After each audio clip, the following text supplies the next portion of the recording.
In this video, I thought I would show you the brushes that I most commonly use and what I use them for.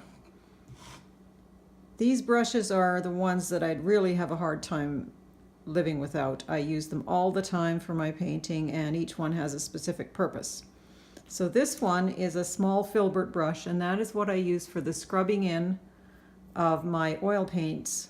And I also use it for acrylics at times, but I'll explain that in a little while. So this is a Signet. It's a Robert Simmons Signet, and this is a number 2 I use, or number 1. I use number 2, number 1.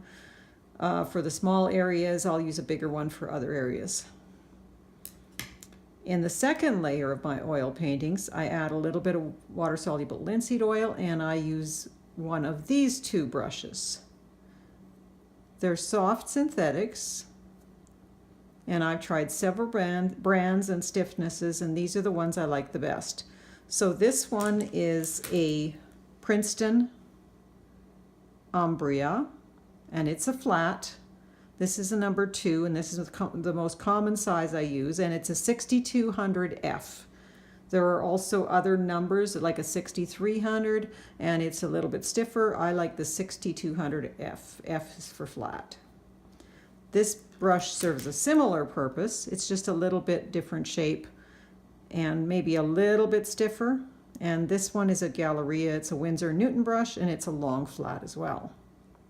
This happens to be a number 2, and I use these sizes a lot for smaller paintings. I've got bigger sizes of both these brushes that I'll use if the surface or the area is a little bit larger.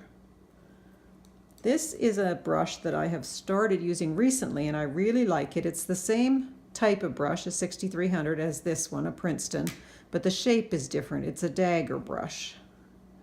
And like I said, I've just recently discovered this, and I find for fine lines, wisps of hair, you can make a really nice fine little line with this. Plus you can shade it with it. It's just a really interesting brush. I happen to have a short handle one here just because I ordered a short handle. I would prefer it long handled. I just find it a little bit easier if you've got the option of going further back on the brush. This one is a number 2, and it says 1/4 inch. And it's a really nice little brush, definitely worth a try. Now we've got another Robert Simmons Signet brush, but I thought I would include this because I use it so much for scrubbing in my backgrounds. It's again a filbert. This one is a size 6. Really useful for just scrubbing in large areas of background. And using, making stiffer brush strokes if you want the texture to show a little bit.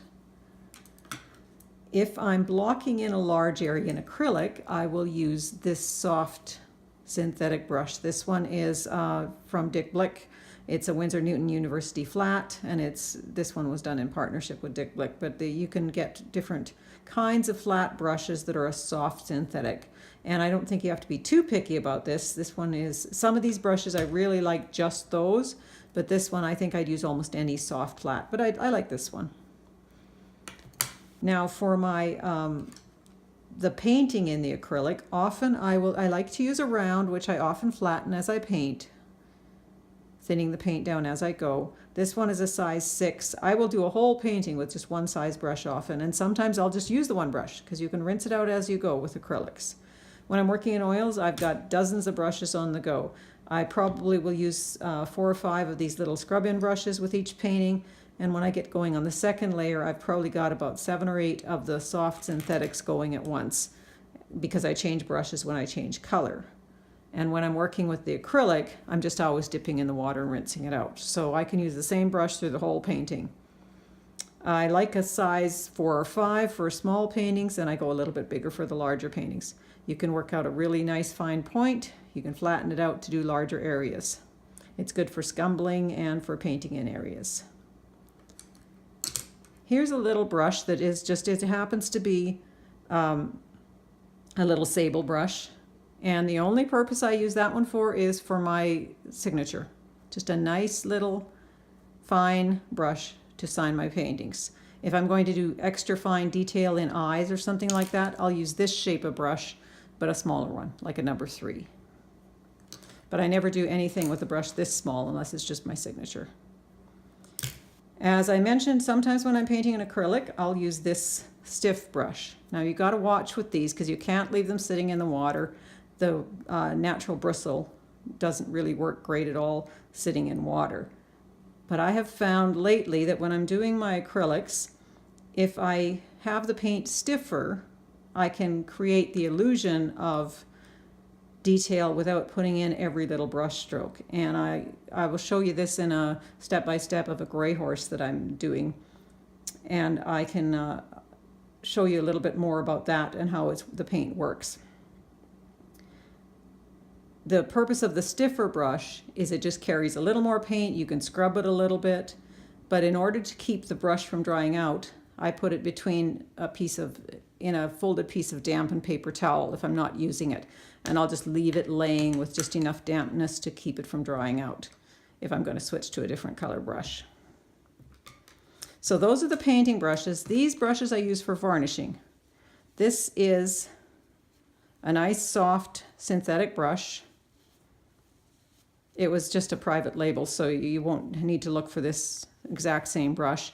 It's about 2 inch, and I use this for my first layer of varnish in my acrylics, which is a golden soft gel that's diluted a little with water, and I'll just brush it on. And you've got to be very careful to get a nice smooth layer on, because otherwise it'll streak.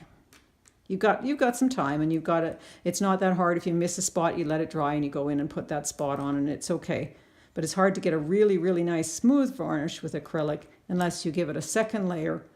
And for that, I use this soft sable brush. And it's the golden varnish with the UVLS. It's a polymer varnish, and it floats on so nicely. This little brush is a 3-inch sable. I bought this thing for $1, and I wish I could get more of them, but when I went back to the store, they had no others. So I am hiding this little brush and hoarding it only for my varnish, and it works really good. It's getting a little stiff in the ferrule, but I suppose once it's gone, I will replace it with something, no doubt, way more expensive. So these are the brushes I use most often, and I will have several of each brush, but they all serve a specific purpose, and I really like each one of them. And if I didn't have each specific one for each purpose, it would definitely affect my painting. So the brushes are really important.